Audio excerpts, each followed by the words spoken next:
ഹരേ കൃഷ്ണ.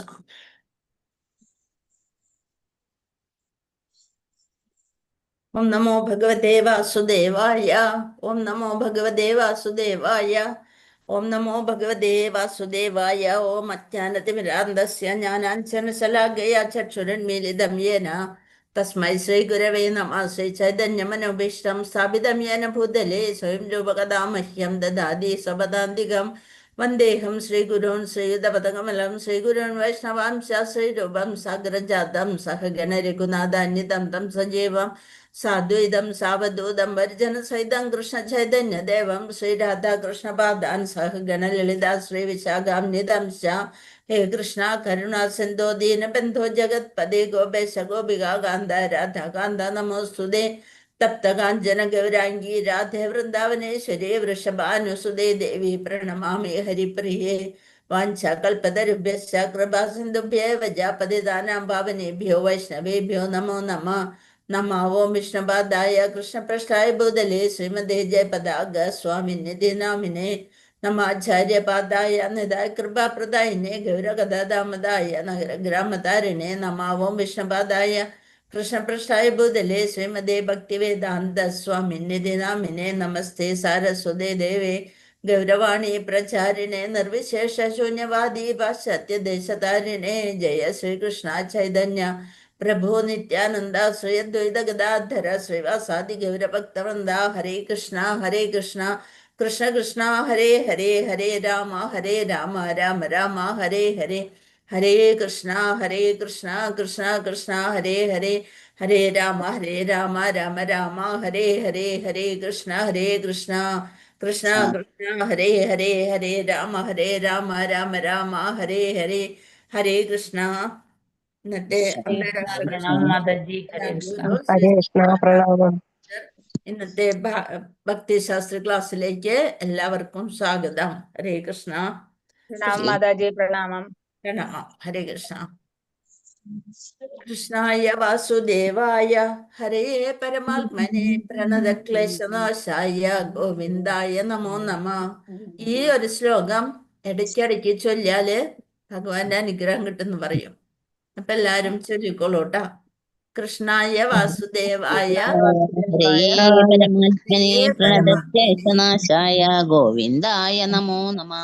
അതായത് ഹരയെ പരമാത്മനെ, ഹരയെ എല്ലാ ദുഃഖങ്ങളെയും ശമിപ്പിക്കണേ എന്ന് പറഞ്ഞുകൊണ്ട് ഗോവിന്ദായ നമ്മുടെ ഇന്ദ്രിയങ്ങളെ നിയന്ത്രിക്കണേ എന്ന് ഭഗവാനോട് പ്രാർത്ഥിക്കാം.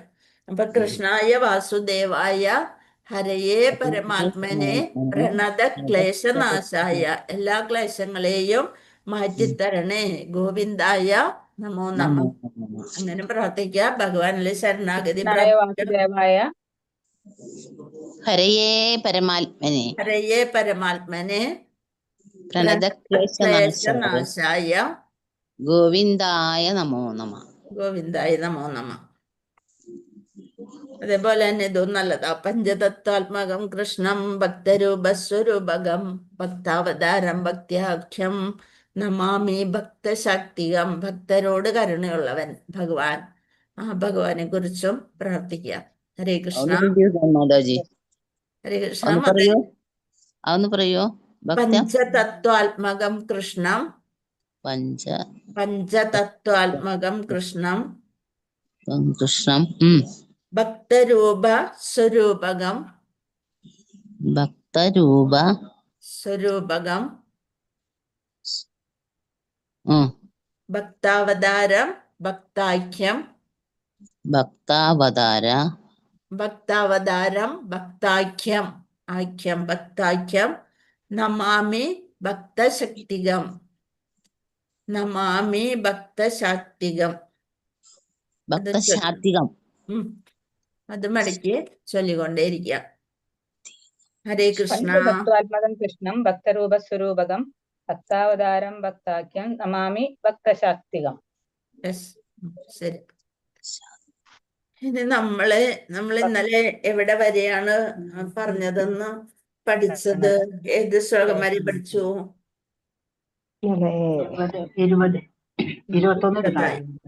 20ാമത്തെ ശ്ലോകം അല്ലെ? 19 തുടങ്ങി 42 വരെയുള്ളത് കൃഷ്ണൻ തന്റെ അതിരുകളില്ലാത്ത സർവവ്യാപിയായ ഐശ്വര്യങ്ങളിൽ ഏറ്റവും പ്രധാനപ്പെട്ടവ ഇരിക്കുന്നു. 18 ആളാണ് ഈ നേരം വരെ കയറിയിരിക്കണത്. എത്ര 5 മിനിറ്റ് കഴിഞ്ഞു. 5 മിനിറ്റ് മുന്നേ ക്ലാസ്സിൽ കയറണം എന്ന് പറഞ്ഞിട്ട് 4 പേര് ഇതേവരെയും കയറിയിട്ടില്ല. അറ്റൻഡൻസ് ഇട്ടോളൂ കേട്ടാ ഹരേ കൃഷ്ണ. ഇനി പറയും അറ്റൻഡൻസ് വന്നില്ല, കിട്ടിയില്ല, തന്നില്ല എന്നൊക്കെ പറഞ്ഞ് വരും. ഹരേ കൃഷ്ണ. ഹരേ കൃഷ്ണ. ഹരേ കൃഷ്ണ ഹരേ കൃഷ്ണ. ഹരേ കൃഷ്ണ. ശ്രീ ഭഗവാനുവാച ഹന്തതേ കഥയിഷ്യാമി ദിവ്യാഹ്യാത്മവിഭൂതയ പ്രാധാന്യത കുരു ശ്രേഷ്ഠ നാസ്ത്യന്തോ വിസ്തരസ്യ മേ. 19ാമത്തെ ശ്ലോകം അതായിരുന്നു. ഹരേ കൃഷ്ണ. വാസുദേവായ ഹരേ പരമാത്മനെ പ്രണതക്ലേശനാശായ ഗോവിന്ദായ നമോ നമഃ. ഇനി ഭഗവാന്റെ വിഭൂതികളെ കുറിച്ചാണ് പറയാൻ പോണത്. വിഭൂതി എന്ന് വെച്ചാൽ എന്താണ്? എല്ലാ ആവിഷ്കാരങ്ങളെയും നിയന്ത്രിച്ചു പോരുന്ന വൈഭവങ്ങളെയാണ് വിഭൂതി എന്ന ശബ്ദം കൊണ്ട് ഉദ്ദേശിക്കുന്നത്. അസാമാന്യമായ ഐശ്വര്യം, മറ്റൊരാൾക്കും ഇല്ലാത്തത്, അതാണ് അസാമാന്യമായ ഐശ്വര്യം എന്നാണ് എന്തിൽ പറയുന്ന അമരകോശത്തിൽ പറഞ്ഞിരിക്കുന്നത്. ഇനി ശ്ലോകം 20.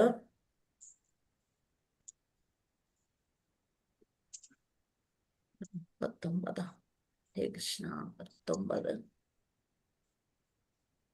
ശ്രീകൃഷ്ണന്റെ എണ്ണമറ്റ ഐശ്വര്യങ്ങളാണ് 10, 20ാമത്തെ ശ്ലോകം തുടങ്ങി 39ാമത്തെ ശ്ലോകം വരെ പറയണത്. ദേവന്മാരില് ഏറ്റവും പ്രധാനിയായ ഇന്ദ്രൻ, അത് ഭഗവാനാണ്. ആദിത്യന്മാരില് വിഷ്ണു, മരുത്തുക്കളില് മരീചി. ഇതിന്റെ സ്ക്രീൻഷോട്ട് എടുത്ത് വെച്ചോളൂ കേട്ടോ. എണ്ണമറ്റ ഐശ്വര്യങ്ങളെ ഏതെങ്കിലും ഒരു 5 ചോദിക്കുള്ളൂ പരീക്ഷയ്ക്ക്. മരുത്തുക്കളില് മരീചി, രുദ്രന്മാരില് ശിവൻ, യക്ഷരാക്ഷസരില് കുബേരൻ, പശുക്കളില് അഗ്നി, സേനാധിപരില് കാർത്തികേയൻ, ഗന്ധർവരില് ചിത്രരഥൻ, സ്രഷ്ടാക്കളില് ബ്രഹ്മാവ്, ദൈത്യന്മാരില് ഭക്തപ്രഹ്ലാദൻ. ദൈത്യന്മാർ എന്ന് വെച്ചാൽ അസുരന്മാര്. അസുരന്മാരില് പ്രഹ്ലാദൻ, ശിക്ഷകരില് യമദേവൻ, പിതൃക്കളിൽ ആര്യമാവ്, ജനനഹേതുക്കളില് കാമദേവൻ. ഇദ്ദേഹം ദേവന്മാരിൽ. ഇനി മുനിമാരെ നോക്കുകയാണെങ്കിൽ മുനികളിൽ വ്യാസൻ, മഹർഷികളിൽ ഭൃഗു, ദേവർഷിമാരില് നാരദമുനി, പുരോഹിതന്മാരില് ബൃഹസ്പതി, യോഗസിദ്ധി തുടങ്ങിയവരില് കപിലമുനി, ചിന്തകരില് ഇഷാന കവി. പ്രകൃതി വെച്ച് നോക്കുമ്പോൾ ജ്യോതിസുകളിൽ ദീപ്തിമത്തായ സൂര്യൻ, നക്ഷത്രത്തില് ചന്ദ്രൻ, പർവ്വതങ്ങളിൽ മേരു, സ്ഥാവര പർവ്വതങ്ങളിൽ ഹിമാലയം, ജലാശയങ്ങളിൽ സമുദ്രം, വൃക്ഷങ്ങൾ അശ്വത്ഥം, ശുദ്ധീകരിക്കുന്നതിൽ വായു, ഒഴുകുന്ന നദികളില് ഗംഗ, സൃഷ്ടികള് തുടങ്ങുന്നത് മധ്യമവും അവസാനവും സൃഷ്ടിയല്ലാതും ഭഗവാൻ തന്നെ. മാസങ്ങളില് മാർഗശീർഷ മാസം, ഋതുക്കളില് വസന്തകാലം, അനവസാനമായ കാലം എന്നെ കൂടാതെ ഇല്ല, സർവചരാചരങ്ങളിൽ ഒന്നിലും നിലനിൽപ്പില്ല. ഇനി തത്വശാസ്ത്ര സത്യങ്ങളില് എല്ലാ ജീവജാലങ്ങളുടെയും ഹൃദയത്തിൽ സ്ഥിതി ചെയ്യുന്ന പരമാത്മാവാണ് ഭഗവാൻ. ജീവഗണത്തിലെ ജീവചൈതന്യമാണ് ഭഗവാൻ. അതായത് നമ്മുടെ അവബോധം, അതും കൃഷ്ണാവബോധം എന്നാണ് പറയുക. ഇന്ദ്രിയങ്ങളിലെ മനസ്സ് എല്ലാ ജീവജാലങ്ങളുടെയും തുടക്കവും മധ്യവും അവസാനവും എല്ലാം ഭഗവാനാണ്. സർവഭൂതങ്ങളുടെയും ആദി ബീജം ഭഗവാനാണ്. ഭാവിയുടെ ഉത്ഭവസ്ഥാനം ഭഗവാനാണ്. ഛന്ദസ്സുകളില് ഗായത്രി മന്ത്രം ഭഗവാനാണ്.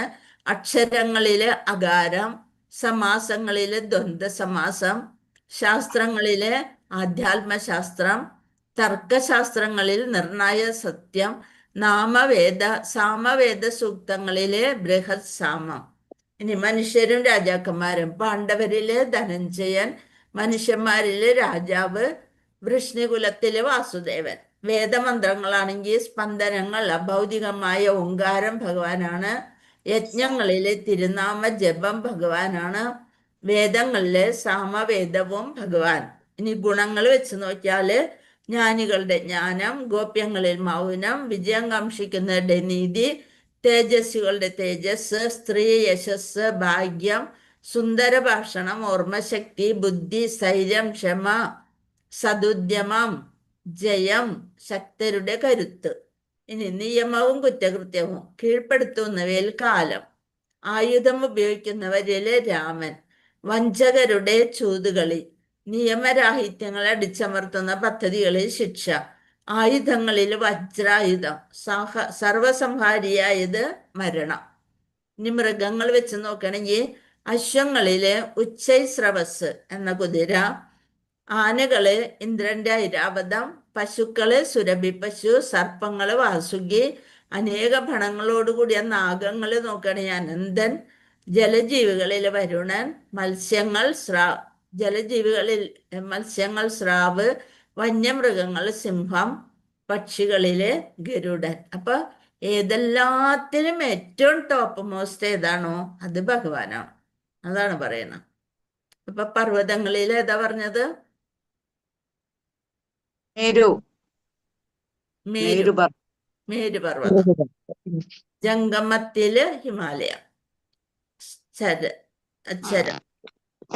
ഹരേ കൃഷ്ണ. ഇത്രയും എല്ലാതും ഭഗവാൻ തന്നെയാണെന്നാണ് പറയണത്. ഇനി നമുക്ക് ശ്ലോകം ഒന്ന് നോക്കാം. അത് മാത്രം സ്ലൈഡ് മാത്രം നോക്കിയാൽ പോരാ, ശ്ലോകവും കൂടി നോക്കണം. ഇപ്പൊ ഏകദേശം ഒരു ഇത് കിട്ടി. ഇനി 21 തുടങ്ങിയുള്ള ശ്ലോകങ്ങൾ നോക്കാം ബുക്കില് എല്ലാരും. ആദിത്യാനാമഹം വിഷ്ണുർ ജ്യോതിഷാന്റെ വിരംശുമാൻ മരീചർ മരുതാമസ്മി നക്ഷത്രാണാമഹം ശശി. ഇപ്പൊ തന്നെ പറഞ്ഞതാണ് നമ്മള്. ആദിത്യന്മാരുടെ കൂട്ടത്തിൽ വിഷ്ണുവും, ജ്യോതിഷുകളിൽ ദീപ്തിമത്തായ സൂര്യനും, മരുത്തുക്കളിൽ മരീചിയും, നക്ഷത്രങ്ങളിൽ ചന്ദ്രനുമാണ്. അപ്പൊ കൃഷ്ണൻ എങ്ങനെയാണ് കൃഷ്ണന്റെ ഐശ്വര്യങ്ങൾ എന്താണെന്ന് ചോദിക്കുമ്പോ ഇതിലുള്ള കുറച്ച് കാര്യങ്ങളൊക്കെ പഠിച്ചു വെക്കുക. 12 ആദിത്യന്മാരുള്ളതിൽ മുഖ്യം കൃഷ്ണനാണ്. ആകാശത്തിലെ ജ്യോതിർഗണങ്ങളെ പ്രധാനം സൂര്യനാണ്. ആ സൂര്യനെ ഭഗവാന്റെ പ്രകാശമാനമായ കണ്ണെന്നാണ് ബ്രഹ്മസംഹിത വർണ്ണിക്കുന്നത്. നക്ഷത്രങ്ങളിൽ ചന്ദ്രനാണ് ഏറ്റവും പ്രാമുഖ്യം. അപ്പൊ തിളങ്ങുന്ന ഭഗവത്ഗീത ചന്ദ്രനെ നക്ഷത്രങ്ങളിൽ ഉൾപ്പെടുത്തി കാണുന്നോണ്ട് മിന്നിത്തിളങ്ങുന്ന നക്ഷത്രങ്ങളും സൂര്യന്മാരും എല്ലാം അവ ചന്ദ്ര സദൃശമാണ്. അപ്പൊ ഇതൊക്കെ പഠിക്കുന്നതിൽ നിന്ന് നമ്മൾക്ക് ഉള്ളൊരു ഗുണം എന്താണ്? ഇങ്ങനെ ഭഗവാന്റെ ഐശ്വര്യങ്ങളൊക്കെ നമ്മ ഇന്ന കാര്യങ്ങളൊക്കെ ഭഗവാനാണെന്ന് കണ്ടു. അപ്പൊ നമ്മൾക്ക് എന്താ ഗുണം? ഇതിനെയൊക്കെ കാണുമ്പോ ഭഗവാനെ ഓർക്കും. യെസ്.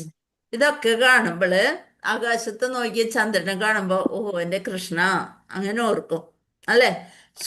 പകല് സൂര്യനെ കാണുമ്പോ ഭഗവാൻ ഓർക്കും. ഇതെല്ലാത്തിലും ഭഗവാൻ ഉണ്ടല്ലോ. അങ്ങനെ വെള്ളം കാണുമ്പോ വെള്ളത്തിന്റെ രുചി ഭഗവാനാണ്. സിംഹത്തിന്റെ ഫോട്ടോ കാണുമ്പോ സിംഹത്തിന് അടുത്ത് പോയി കാണുന്നുണ്ട്, അപ്പൊ വീരറിയും. പിന്നെ സിംഹത്തിന്റെ ഫോട്ടോ കാണുമ്പോൾ സിംഹം ഭഗവാൻ. അങ്ങനെ ഓരോന്നിനെയും കാണുമ്പോ നമുക്ക് തോന്നും ഇതെല്ലാം ഭഗവാൻ തന്നെ. ഏറ്റവും നല്ലത് ടോപ്പായിട്ടുള്ളത് എന്തൊക്കെയുണ്ടോ അതെല്ലാം ഭഗവാൻ. അതാണ് നമുക്ക് മനസ്സിലാക്കുക. അപ്പൊ നിങ്ങൾ ഭയങ്കര ടോപ്പാണ് കേട്ടോ. പെട്ടെന്ന് നിങ്ങൾക്ക് കാര്യങ്ങൾ പിടികിട്ടും. അപ്പൊ ആദിത്യന്മാരുടെ കൂട്ടത്തിൽ വിഷ്ണുവും, ജ്യോതിഷുകളിൽ ദീപ്തിമത്തായ സൂര്യനും, മരുത്തുക്കളിൽ മരീചി. ഇനി 22ാമത്തെ ശ്ലോകം നോക്കാം. വേദാനാം സമവേദാസ്മി ദേവനാമസ്മി വാസവ ഇന്ദ്രിയാണാം മനുഷ്യാസ്മി ഭൂതാനാമസ്മി ചേതന. വേദങ്ങളിൽ സാമവേദം, ആ ദേവന്മാരിൽ വായിച്ചോളും. അതെ ജയന്ത. വേദങ്ങളിൽ സാമവേദവും ദേവന്മാരിൽ ഇന്ദ്രനും ഇന്ദ്രിയങ്ങളിൽ മനസ്സും ജീവഗണങ്ങളിൽ ജീവചൈതന്യവുമാണ്. ജീവചൈതന്യം എന്ന് വെച്ചാല് അവബോധം, നമ്മുടെ അവബോധം, നമ്മുടെ എല്ലാരെയും ഉള്ളിലുള്ളത്. ഇപ്പൊ നമ്മ കൃഷ്ണ അവബോധത്തിലേക്കാണ് പോയിക്കൊണ്ടിരിക്കുന്നത്. ഇനി ജീവസത്തകൾക്ക് പ്രജ്ഞയുണ്ട്, ജഡപദാർത്ഥങ്ങൾ അതില്ല. ഇതുമാണ് അവ തമ്മിലുള്ള വ്യത്യാസം. പ്രജ്ഞയാണ് സർവോത്കൃഷ്ടവും ശാശ്വതവും. ജഡപദാർത്ഥങ്ങളുടെ സങ്കലനത്താൽ നിർമ്മിക്കപ്പെടാവുന്നതല്ല പ്രജ്ഞ. ഇനി 23 നോക്കാം. രുദ്രാണ ശങ്കരച്ചാസ്മി വിത്തേശോ യക്ഷരക്ഷസാം വസൂനാം ഭാവഗച്ചാസ്മി മേരു ശിഖരിണാമഹം. മേരു പർവ്വതമാണ്. പർവ്വതങ്ങളിൽ വെച്ച് വസൂനാം ഭാവഗച്ചാസ്മി. അതേപോലെ രുദ്രന്മാരിൽ വെച്ച് ശിവൻ, യക്ഷരാക്ഷസരിൽ വെച്ച് കുബേരൻ, വസുക്കളിൽ അങ്ങ്, പർവ്വതങ്ങളിൽ മേരുവുമാണ് ഞാൻ. 11 രുദ്രന്മാരുണ്ട്. ശങ്കരൻ, ശിവൻ. അതില് രുദ്രന്മാര് ശങ്കരൻ അല്ലെ ശിവനാണ് പ്രധാനി. തമോ ഗുണത്തിന്റെ ആധിപത്യം വഹിക്കുന്ന ഭഗവത് അവതാരമാണ് ശിവൻ. അതുകൊണ്ടാണ് ഫുള്ള് ചാരം അല്ലെ, ചാരമൊക്കെ പൂശി നടക്കണത്. ചാരം എന്നല്ലല്ലോ പറയാ, ഭസ്മല്ലേ. യക്ഷരാക്ഷസാധിപനായ കുബേരൻ, ദേവന്മാരുടെ ഭണ്ഡാരം സൂക്ഷിപ്പുകാരനാണ് കുബേരൻ. അദ്ദേഹവും ഭഗവത് പ്രതിനിധി തന്നെ. പ്രകൃതി വിഭവങ്ങളാൽ സമൃദ്ധമായ ഒരു പർവ്വതമാണ് മേരുപർവ്വതം. ഇനി 24. പുരോധസാം ച മുഖ്യം മാം വിദ്ധി പാർത്ത ബൃഹസ്പതിം സേനനീനാമഹം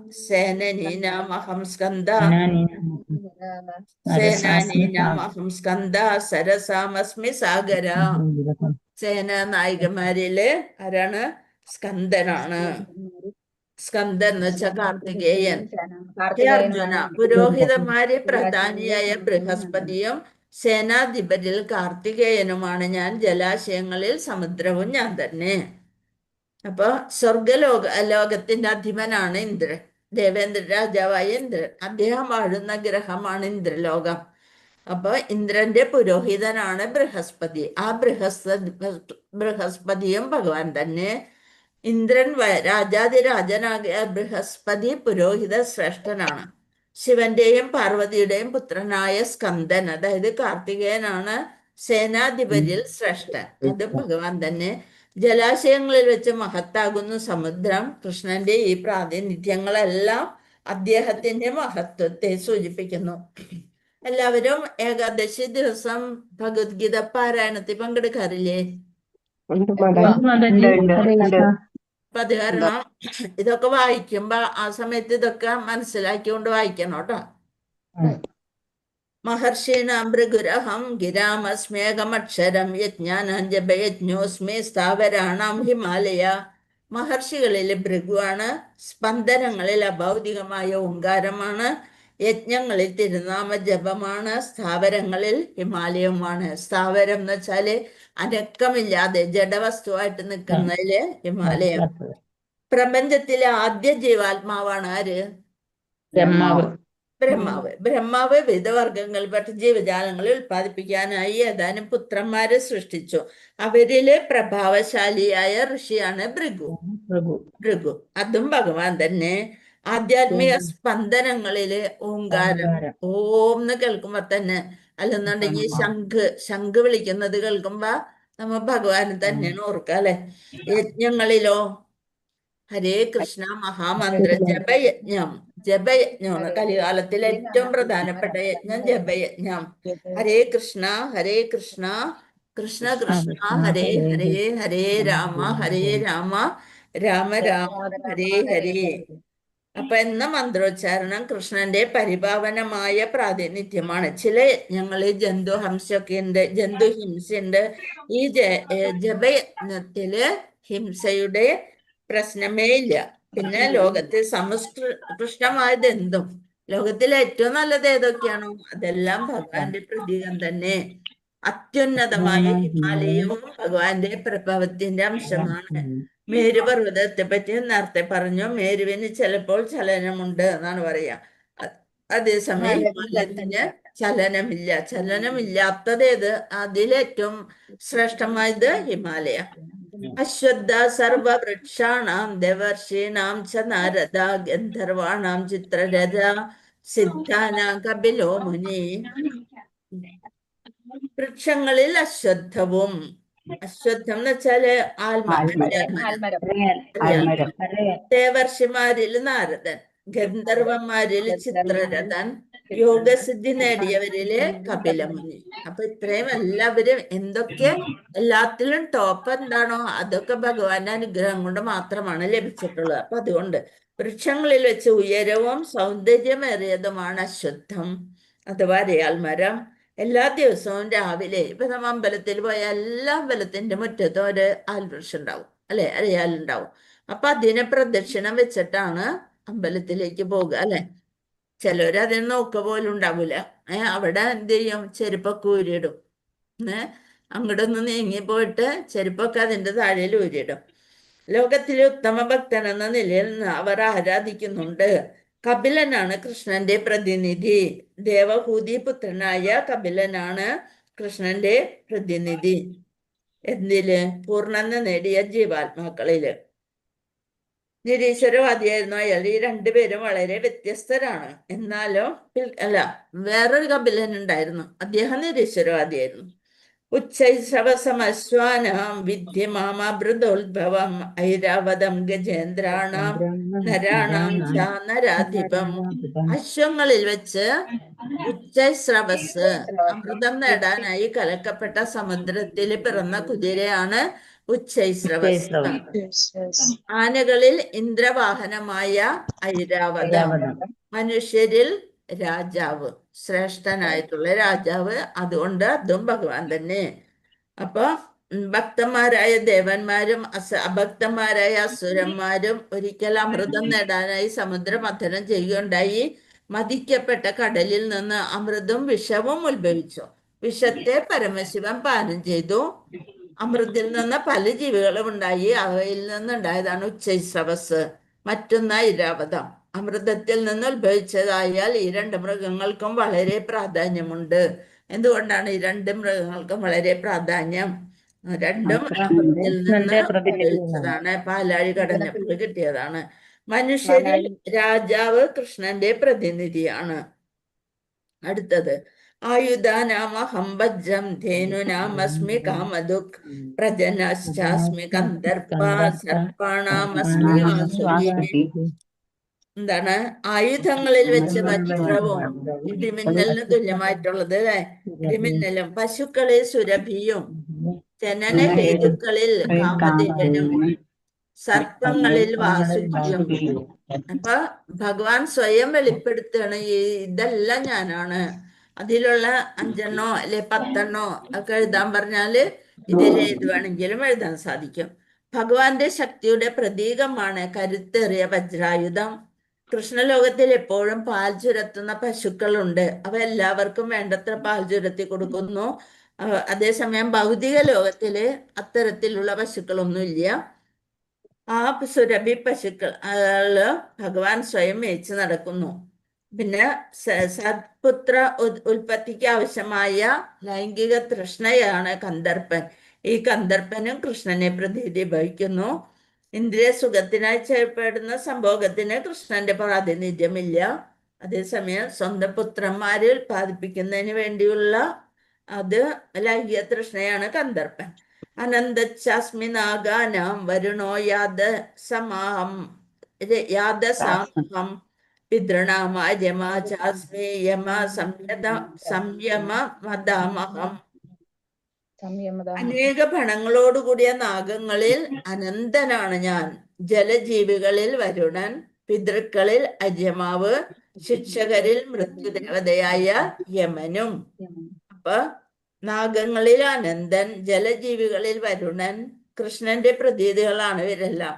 പിതൃക്കളുള്ള ലോകത്തില് കൃഷ്ണന്റെ പ്രാതിനിധ്യം വഹിക്കുന്നതാണ് അര്യമാവ്. ദുഷ്കർമ്മികളെ ശിക്ഷിക്കാൻ പല ജീവസത്തുകളുള്ളത് ശ്രേഷ്ഠൻ യമൻ തന്നെയാണ്. കാലൻ. ഭൂമിക്ക് തൊട്ടടുത്ത ലോകമാണ് യമന്റേത്. അതുകൊണ്ടാണ് പെട്ടെന്ന് നമ്മളെ പിടിച്ച് യമലോകത്തിലേക്ക് കൊണ്ടുപോണത്. വേഗത്തും. ഭൂമിക്ക് തൊട്ടടുത്ത ലോകമാണ് യമന്റേത്. മഹാപാപികളെ മരണശേഷം യമൻ അങ്ങോട്ടെത്തിച്ച് പല വിധത്തിലുള്ള ശിക്ഷകളും നൽകുന്നു. പാപികളെ എന്നിട്ട് പേടിക്കണ്ട.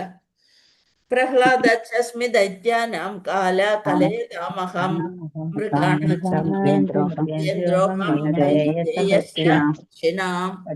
ദൈത്യന്മാരിൽ ദൈത്യന്മാര് അസുരന്മാരില് ഭക്തപ്രഹ്ലാദനാണ്. കീഴ്പ്പെടുത്തുന്നവരിൽ കാലം, വന്യമൃഗങ്ങളിൽ സിംഹം, പക്ഷികളിൽ ഗരുഡൻ.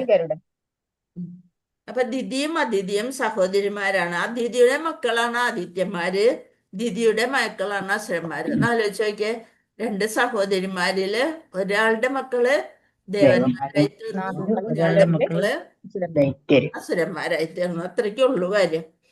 ദൈത്യരാകട്ടെ നിരീശ്വരരും. പ്രഹ്ലാദൻ ദൈത്യകുലത്തിലാണ് ജനിച്ചു എങ്കിലും ബാല്യം മുതൽക്കേ ഒരു മഹാഭക്തനായിരുന്നു. ഭക്തി സാധനയും ദൈവിക പ്രീതിയുമുള്ളതിനാൽ അദ്ദേഹം കൃഷ്ണന്റെ പ്രതിനിധിയായി കണക്കാക്കപ്പെടുന്നു, ഗണിക്കപ്പെടുന്നു. കാലത്തിനാണ് ഭൗതിക പ്രപഞ്ചത്തിന്റെ മറ്റൊന്നിനെയും മാറ്റിമറിക്കാൻ കഴിവുള്ളത്. നാനാവിധ പക്ഷികളുള്ളതില് വിഷ്ണുവാഹനമായ ഗരുഡൻ പ്രധാനം. മൃഗങ്ങളിൽ വെച്ച് കരുത്തേറിയതാണ് സിംഹം. പവനപവതാമസ്മി രാമ ശസ്ത്രഭൃതാമഹം ജഷാണാമകരച്ചാസ്മി സ്രോതസാമസ്മി ജാഹ്നവി. ഇതൊക്കെ വായിക്കാൻ തന്നെ എന്ത് രസമാണ് അല്ലെ. ജലജന്തുക്കളിൽ വെച്ച് വലിപ്പം കൂടിയതും മനുഷ്യർക്ക് ആപത്കരവുമാണ് സ്രാവ്. ഇതും കൃഷ്ണന്റെ പ്രതിനിധി തന്നെ. ജലജന്തു വലിപ്പമാണ് മനുഷ്യർക്ക് സ്രാവ്, ഇതും കൃഷ്ണന്റെ പ്രതിനിധി. 32 സർഗാണാമാതിരന്തശ്ച മധ്യം ചൈവാഹം അർജുന അധ്യാത്മവിദ്യ വിദ്യാനാം വാദപ്രവദാഹം മഹം. സൃഷ്ടിയുടെ ആദ്യ മധ്യാവസാനങ്ങൾ ഞാൻ തന്നെ അർജുന. ശാസ്ത്രങ്ങളിൽ അധ്യാത്മശാസ്ത്രവും തർക്കശാസ്ത്രങ്ങളിൽ നിർണയ സത്യവുമാണ് ഞാൻ. ഇതൊക്കെ അങ്ങനെ വെറുതെ വായിച്ചു പോയാൽ മതി. ഇത് ഒരു 5 or 10 എണ്ണം ചിലപ്പോ ചോദിച്ചെങ്കിൽ, അല്ലെങ്കിൽ 5 എണ്ണോ 10 എണ്ണോ ഒക്കെ ചോദിക്കും.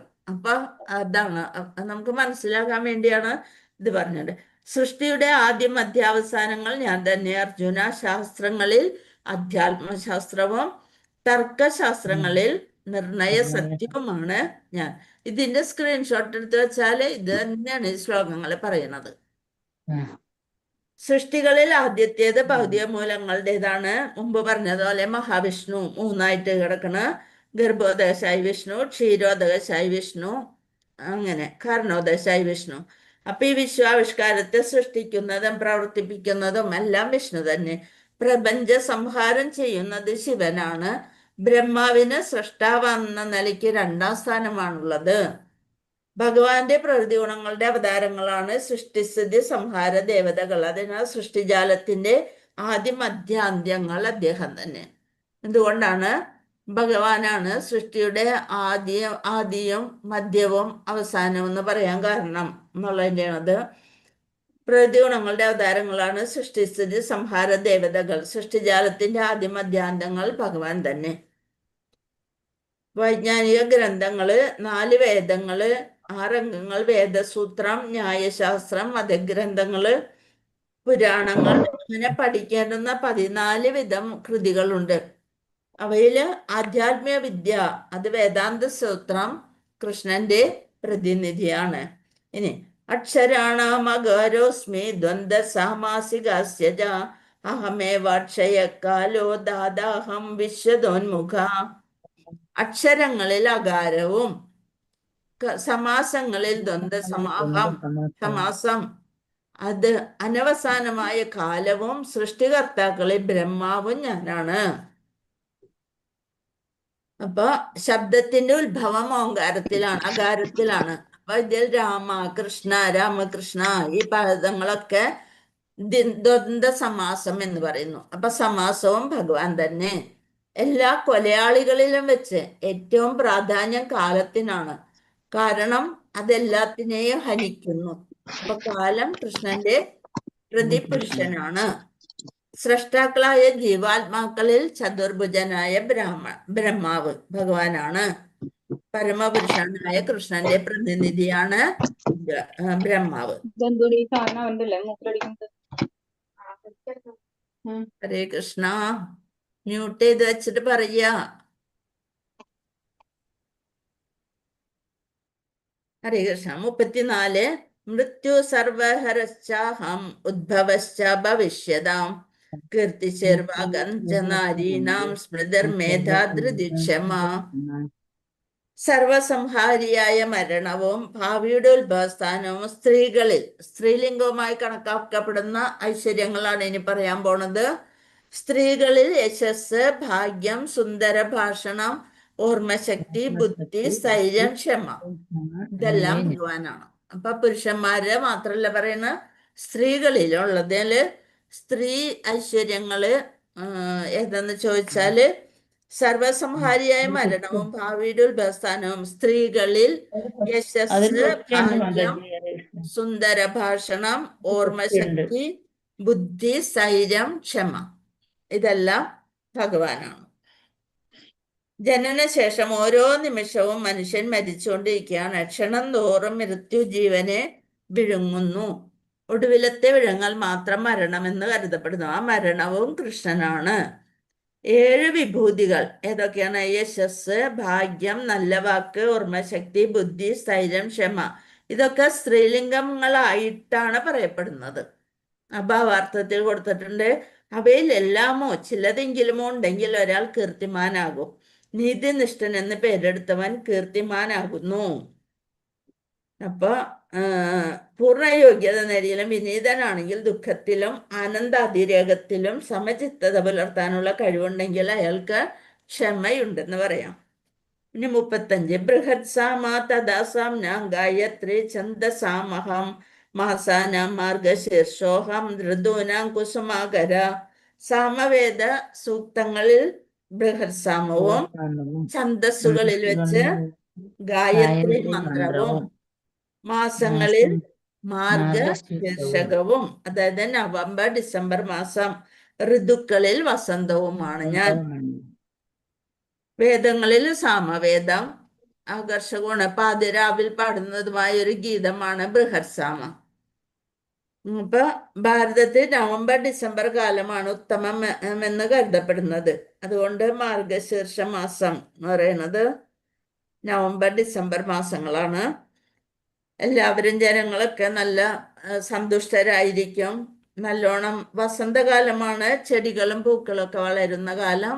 അതും ഭഗവാന് എൻ്റെ തന്നെയാണ്. ഏവർക്കും പ്രിയപ്പെട്ട കൃഷ്ണലീലകളെ ഓർമ്മിപ്പിക്കുന്ന ആഘോഷങ്ങൾ പലതും വസന്തത്തിലാണ് കൊണ്ടാടുന്നത്. അതുകൊണ്ട് ഋതുക്കളിൽ വെച്ച് ആനന്ദകരവും കൃഷ്ണന്റെ പ്രാതിനിധ്യവും ഉള്ളതാണ് വസന്തകാലം. 36. ദ്രുതം ചലയതാമസ്മി തേജസ്വിനാമഹം ജയോസ്മി വ്യവസായോസ്മി സത്വം സത്വവദാമഹം. വഞ്ചകരുടെ ചൂതുകളി, തേജസ്വികളുടെ തേജസ്, ജയവും തോൽവിയും സതുദ്യമവും ശക്തരുടെ കരുത്തും എല്ലാം ഞാൻ തന്നെ. അപ്പൊ പ്രപഞ്ചത്തിൽ പല വിധത്തിലുള്ള വഞ്ചകരുണ്ട്. വഞ്ചനകളിൽ വെച്ച് മുഖ്യമാണ് ചൂതുകളി. ചൂതുകളിച്ച് തന്നെയാണ് കൗരവര് അല്ലെ പാണ്ഡവരെ തോൽപ്പിച്ചത്. ശകുനി അതിന്റെ ഏറ്റവും വലിയ ആള്. സാഹസികളിൽ സാഹസിയും ശക്തരിൽ വെച്ച് ശക്തനും. കൃഷ്ണൻ ഭൂമിയിൽ പ്രത്യക്ഷനായിരുന്ന കാലത്തെ കരുത്തുകൊണ്ട് അദ്ദേഹത്തെ കീഴടക്കുന്ന ഒരാളും ഉണ്ടായില്ല. ബാല്യത്തിൽ തന്നെ അദ്ദേഹം ഗോവർദ്ധന പർവ്വതത്തെ എടുത്തുയർത്തി. വഞ്ചനയിൽ അദ്ദേഹം കവച്ചു വയ്ക്കാൻ ആരുമില്ല. തേജസ്സിൽ അദ്ദേഹത്തെ അതിശയിക്കാൻ ആരുമില്ല. വിജയത്തിൽ അദ്ദേഹത്തെ തോൽപ്പിക്കാനും ആരുമില്ല. ഉദ്യമത്തിലും ശക്തിയിലും കൃഷ്ണൻ അദ്വിതീയനാണ്. വൃഷ്ണീനാം വാസുദേവോസ്മി പാണ്ഡവാനാം ധനഞ്ജയ മുനീനാം അഭ്യഹം വ്യാസ കവീനാം ഉശന കവി. വൃഷ്ണികുലത്തിലെ വാസുദേവനും പാണ്ഡവരിൽ അർജുനനും മുനികളിൽ വ്യാസനും ചിന്തകരിൽ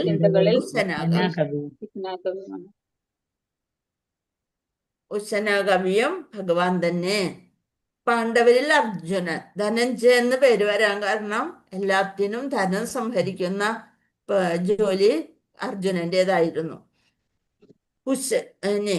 അസുരന്മാരുടെ ഗുരുവാണ് ഉശനസ് അഥവാ ശുക്രാചാര്യൻ. അസുരന്മാരുടെ ഗുരു ശുക്രാചാര്യൻ. ഏറ്റവും ബുദ്ധിശാലിയും ദൂരദർശിയുമായ രാജ്യതന്ത്രജ്ഞനായിരുന്നു ശുക്രാചാര്യർ. അങ്ങനെ ശുക്രാചാര്യർ ഭഗവാന്റെ ഐശ്വര്യത്തിന്റെ മറ്റൊരു പ്രതിനിധിയാകുന്നു. ഇനി 38. ദണ്ഡോദമയതാമസ്മി നീതിരസ്മി ജിഗീഷതാം മൗനം ചൈവാസ്മി ഗുഹ്യാനാം ജ്ഞാനം ജ്ഞാനവദാമഹം. നിയമരാഹിത്യങ്ങളെ അടിച്ചമർത്തുന്ന പദ്ധതികളിൽ ദണ്ഡം ശിക്ഷ വിധിക്കുന്നതില് വിജയം കാക്ഷിക്കേണ്ട നീതി എന്നിവയും ഗോപ്യങ്ങളെ മൗനവും ജ്ഞാനികളുടെ ജ്ഞാനവും ഭഗവാൻ തന്നെയാണ്. ദുഷ്കൃതികളെ അടിച്ചമർത്താൻ വിവിധ ഉപാധികളുണ്ട്. അവയിൽ ഏറ്റവും പ്രധാനമാണ് ദണ്ഡനം, അടിച്ചമർത്തുക, അടി കൊടുക്കുക. ഈശ്വരന്റെ ഉത്തമ അധമ പ്രതിരോധം തമ്മിലുള്ള വ്യത്യാസം എന്തെന്ന് അറിയുന്നവനാണ് ജ്ഞാനി. ആ ജ്ഞാനം കൃഷ്ണൻ തന്നെ. ഇനി 39. യച്ഛാഭി സർവഭൂതാനാം ബീജം തദഹം അർജുന തദസ്തി വിനാ യച്ഛാത്മയാ ഭൂതം ചരാചരം. അല്ലയോ അർജുന, ഇപ്പൊ ഐശ്വര്യങ്ങളുടെ ഒക്കെ ഒരുവിധം കണക്കുകളൊക്കെ പറഞ്ഞു കഴിഞ്ഞ്, അല്ലയോ അർജുന, സർവഭൂതങ്ങളുടെയും ആദ്യ ബീജമാണ് ഞാൻ. എന്നെ കൂടാതെ അചരങ്ങളിൽ ഒന്നിനും നിലനിൽപ്പില്ല. അപ്പൊ കാരണം സർവകാരണ കാരണം എന്നാണ് ബ്രഹ്മസംഹിതയിൽ എന്നെ പറഞ്ഞിരിക്കുന്നത്. ആവിർഭാവത്തിന്റെ ബീജം കൃഷ്ണനാണ്. കൃഷ്ണന്റെ ശക്തിയില്ലെങ്കിൽ മറ്റൊന്നിനും നിലനിൽപ്പില്ല. അതുകൊണ്ട് അദ്ദേഹത്തെ സർവശക്തൻ എന്ന് പറയുന്നു. അപ്പൊ അനേകം വിഭൂതികളുണ്ട്, അതെല്ലാം പറഞ്ഞു കഴിഞ്ഞു. നാന്തോസ്തി മമ ദിവ്യാനാം വിഭൂതിനാം പരം തപായേഷത്തുദ്ദേശത പ്രോക്തോ വിഭുധർ വിസ്തരോ മയ.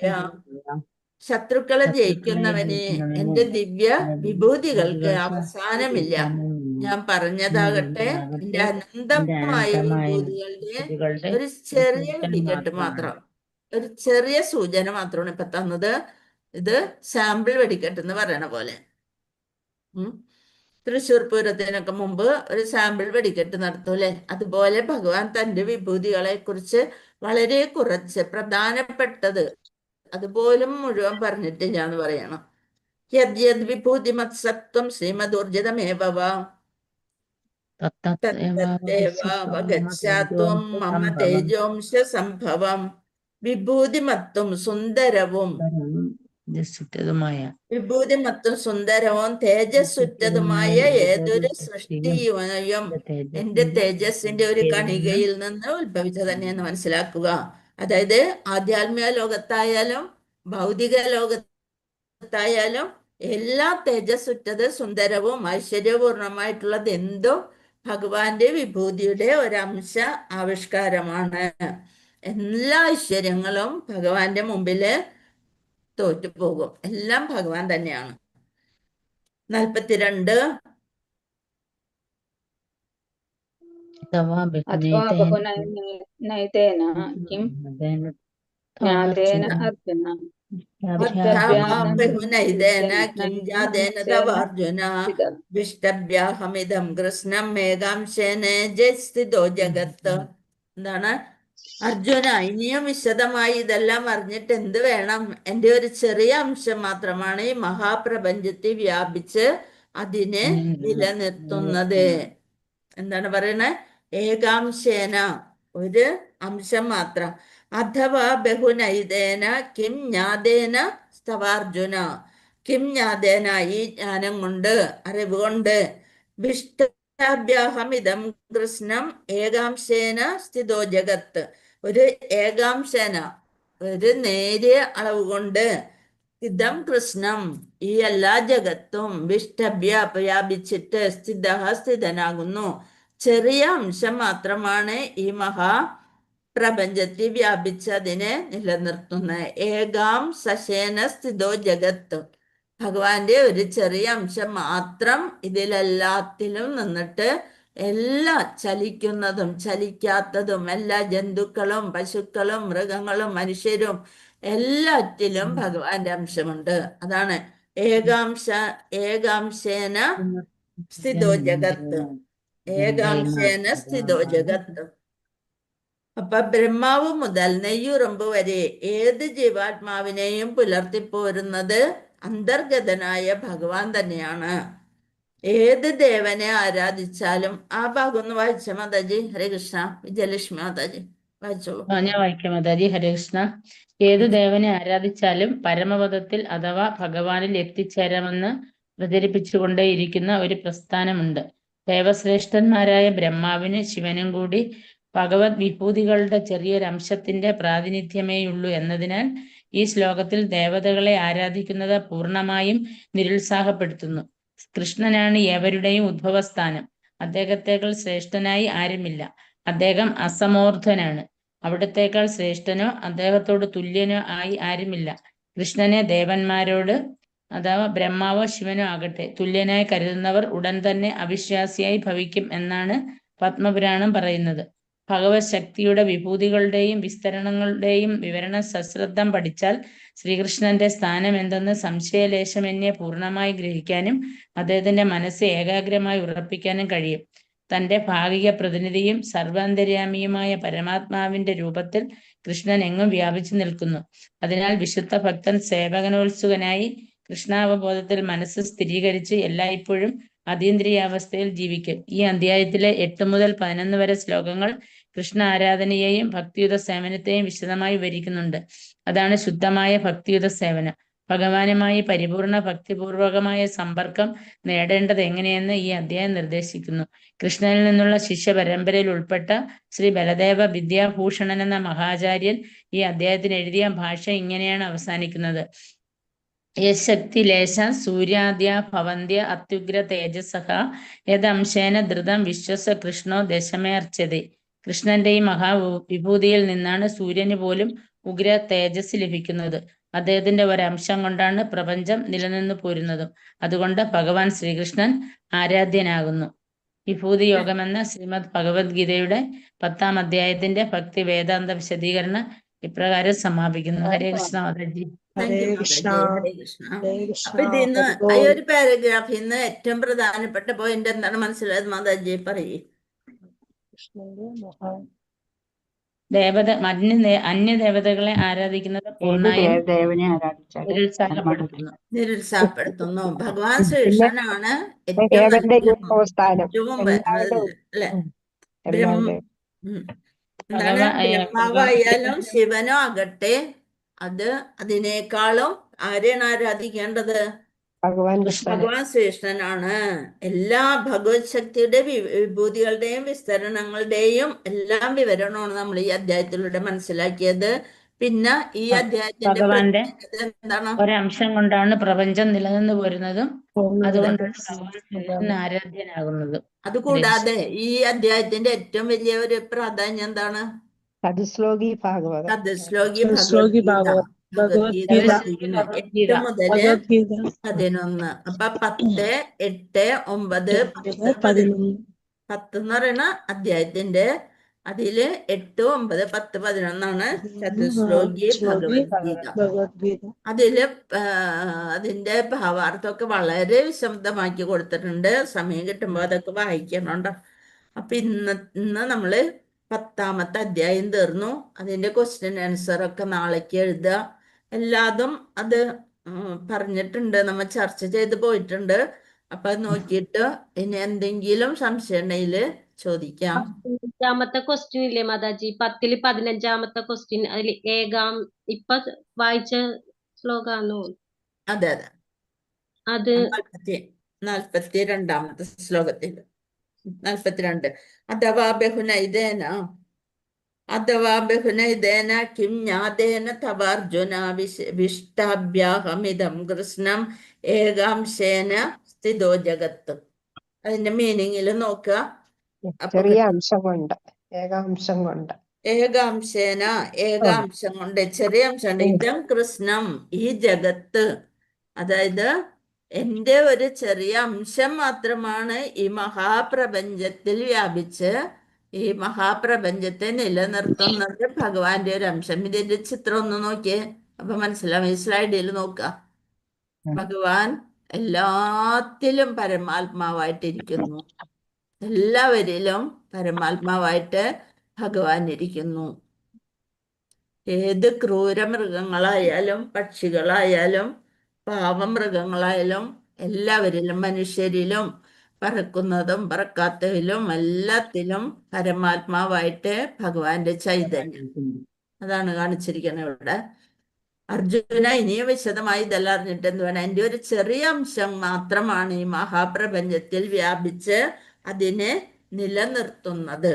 അതാണ് ഏകാംശേന സ്ഥിതോ ജഗത്ത്. ജഗത്ത് എന്ന് വെച്ചാൽ പ്രപഞ്ചം മുഴുവൻ. വംശകൽപതരുഭ്യശ്ച കൃപാസിന്ധുഭ്യോ പതിതാനാം പാവനേഭ്യോ വൈഷ്ണവേഭ്യോ നമോ നമഃ. അനന്തകോടി വൈഷ്ണവ ഭക്തവൃന്ദ की जय, श्रील प्रभुपाद की जय, गुरुदेव की जय, निताय